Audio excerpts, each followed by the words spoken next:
Hello friends, welcome to Smile Talk paramedical channel. Friends ನೋಡಿ, GNM online application ಆರಂಭವಾಗಿದೆ. Government ಮತ್ತು private ಕಾಲೇಜುಗಳಲ್ಲಿ ನೀವು ಅಪ್ಲಿಕೇಶನ್ಗಳನ್ನು ಹಾಕಬಹುದು. ಲಿಂಕ್ ಕೂಡ ನಾನು ಡಿಸ್ಕ್ರಿಪ್ಷನ್ ಕೊಟ್ಟಿರ್ತೇನೆ. ಡೈರೆಕ್ಟ್ ಹೋಗಿ ಅಪ್ಲಿಕೇಶನ್ಗಳನ್ನು ನೀವು ಸಲ್ಲಿಸಬಹುದು. ಮೊಬೈಲ್ ಮುಖಾಂತರನೂ ಹಾಕಬಹುದು. ಅದಕ್ಕೆ ಬೇಕಾಗಿರುವಂಥ ಡಾಕ್ಯುಮೆಂಟ್ ಕೂಡ ಅಪ್ಡೇಟ್ ಮಾಡಿದ್ದೇನೆ. ಜೊತೆಗೆ ಹೇಗೆ ಅಪ್ಲಿಕೇಶನ್ ಹಾಕಬೇಕು ಅನ್ನೋದು ಕೂಡ ವಿಡಿಯೋ ಅಪ್ಡೇಟ್ ಮಾಡಿದ್ದೇನೆ. ಹೋಗಿ ಒಂದ್ಸಲ ನೋಡ್ಕೊಂಡ್ಬಿಡಿ, ನಿನ್ನೆ ಹಾಕಿರುವಂಥ ವಿಡಿಯೋ.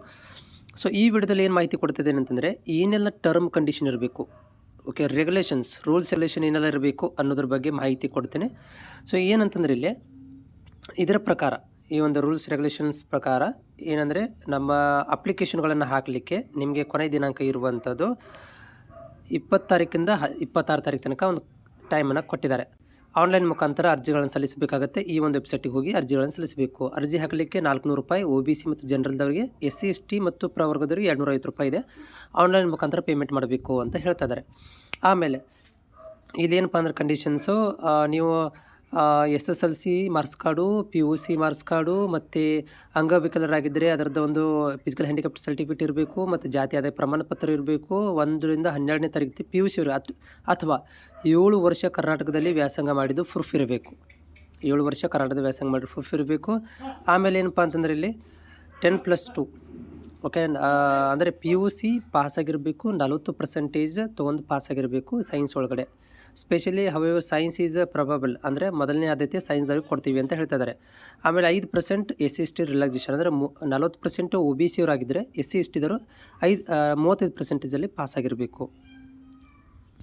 ನೆಕ್ಸ್ಟ್ ಪಾಯಿಂಟು, ಭಾರತೀಯರಾಗಿರಬೇಕು ಅಂడి, ಮತ್ತು PUC ಏನಪ್ಪ ಅಂದರೆ ಇಲ್ಲಿ ಭಾರತೀಯ ನಾಗರಿಕರಾಗಿರಬೇಕು. ಮತ್ತು ನೆಕ್ಸ್ಟ್ ಇನ್ನೊಂದು ಏನಂದರೆ PUCಯಲ್ಲಿ ಕಡ್ಡಾಯ ಇಂಗ್ಲೀಷ್ ತೊಗೊಂಡಿರಬೇಕು.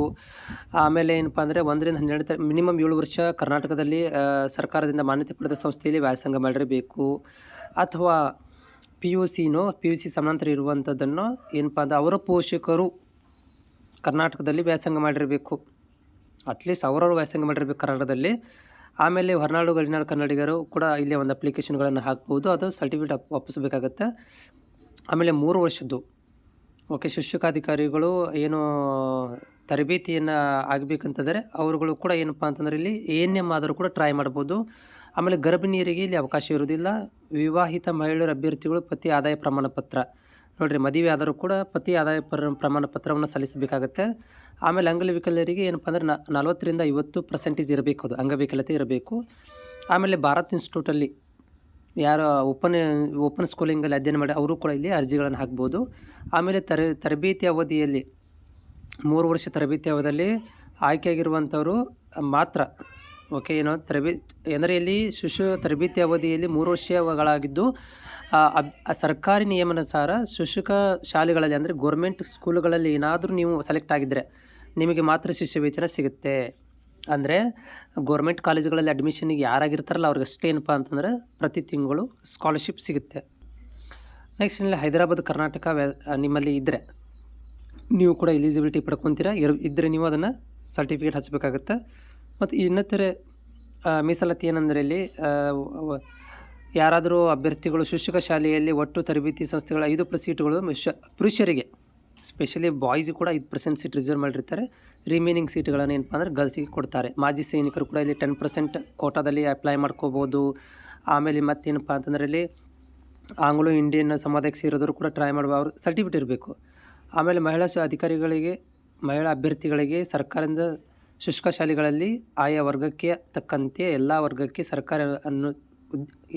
ಸರ್ಕಾರಿ ಒಂದು ನಿಯಮಾನುಸಾರ ಸೀಟುಗಳನ್ನು ಮೀಸಲು ಕೊಡ್ತೀವಿ. ಅಂದರೆ ಈಗ 2B, 3B, 2A, 3A category 1 SC ST ಎಲ್ಲ ಕೂಡ ಇಲ್ಲಿ ನಾವೇನು ಕೆಟಗರಿ ಆಧಾರದ ಮೇಲೆ ಸೀಟ್ಗಳನ್ನು ಹಂಚಿಕೆ ಮಾಡ್ತೀವಿ. ಆಮೇಲೆ ತರಬೇತಿಗೆ ಆಯ್ಕೆಯಾಗಿರುವಂಥವರು 100 ರೂಪಾಯಿ ಬಾಂಡ್ ಪೇಪರ್ ಕೊಡಬೇಕಾಗತ್ತೆ. ಇದು ಸರ್ಕಾರಿ ಶಾಲೆಗಳಲ್ಲಿ ಮಾತ್ರ, ಸ್ಕೂಲ್ಗಳಲ್ಲಿ ಮಾತ್ರ ಇರುತ್ತೆ.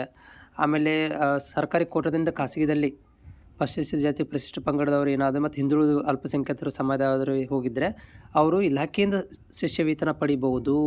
ಇಲ್ಲಿ ಡೈರೆಕ್ಟ್ ಕೊಡೋದಿಲ್ಲ ಅವರಿಗೆ ಸ್ಕೂಲ್ನವರು. ಅವರು ಸ್ಕಾಲರ್ಶಿಪ್ಗಳನ್ನು ಅಪ್ಲೈ ಮಾಡ್ಕೋಬೇಕಾಗತ್ತೆ. ಮತ್ತು ಸರ್ಕಾರಿ ಕೋಟಾದಲ್ಲಿ ಶಿಕ್ಷಕ ಶಾಲೆಗೆ ಆಯ್ಕೆಯಾಗಿರೋ ಅಭ್ಯರ್ಥಿಗಳು ಊಟ, ವಸತಿ, ಸಮವಸ್ತ್ರ, ಪುಸ್ತಕ, ಪ್ರಾಯೋಗಿಕ ಶುಲ್ಕ, ಪರೀಕ್ಷಾ ಶುಲ್ಕ ಇತ್ಯಾದಿ ವಿದ್ಯಾರ್ಥಿಗಳಿಗೆ ಭರಿಸಬೇಕು. ಸರ್ಕಾರಿ ಕೋಟಾದಲ್ಲಿ ಪ್ರೈವೇಟ್ ಕಾಲೇಜಲ್ಲಿ ಸಿಕ್ಕವ್ರುಗಳಿಗೆ ಇಲ್ಲೊಂದು ಪಾಯಿಂಟ್ ಬರೆದಿದ್ದಾರೆ, ಹಾಸ್ಟೆಲ್ಸದ್ದು, ಡ್ರೆಸ್ಸದ್ದು, ಆಮೇಲೆ ಇದರದ್ದು ಪ್ರಾಕ್ಟಿಕಲ್ ಫೀಸು, ಎಕ್ಸಾಮ್ ಫೀಸು ನೀವೇ ಕೊಡಬೇಕು ಅಂತ ಹೇಳ್ತಾ ಇದ್ದಾರೆ. ಕೊನೆಯದಾಗಿ ಇಲ್ಲಿ ಅಭ್ಯರ್ಥಿಯು ಹಾಜರಾತಿ ಪಡೆದಿರೋ ಯಾವುದೇ ದಾಖಲೆಗಳು ಸುಳ್ಳು, ತಪ್ಪು, ತಿದ್ದುಪಡಿ ಅಂತ ಏನಾದರೂ ಕಂಡು ಬಂದಲ್ಲಿ ಅವುಗಳನ್ನು ರದ್ದುಗೊಳಿಸ್ತೇವೆ ಅಂತ ಹೇಳ್ತಾ ಇದ್ದಾರೆ. ಇದು ಕಂಡೀಷನ್ಸ್ಗಳು ಇವ್ರದ್ದು ಏನೆಲ್ಲ. ನೀವು ಇದನ್ನು ಕೂಡ ನೀವು ಓದ್ಕೋಬೋದು, ಯಾಕಂದರೆ ಅಪ್ಲಿಕೇಶನ್ ನೀವು ನೆಕ್ಸ್ಟ್ ಮಾಡ್ತಾ ಹೋದಾಗ ಇವೆಲ್ಲ ಕಾಣಿಸ್ತಿರ್ತವೆ, ಆವಾಗ ಇದನ್ನೆಲ್ಲ ನೀವು ನೋಡ್ಕೊಳ್ಬೋದು.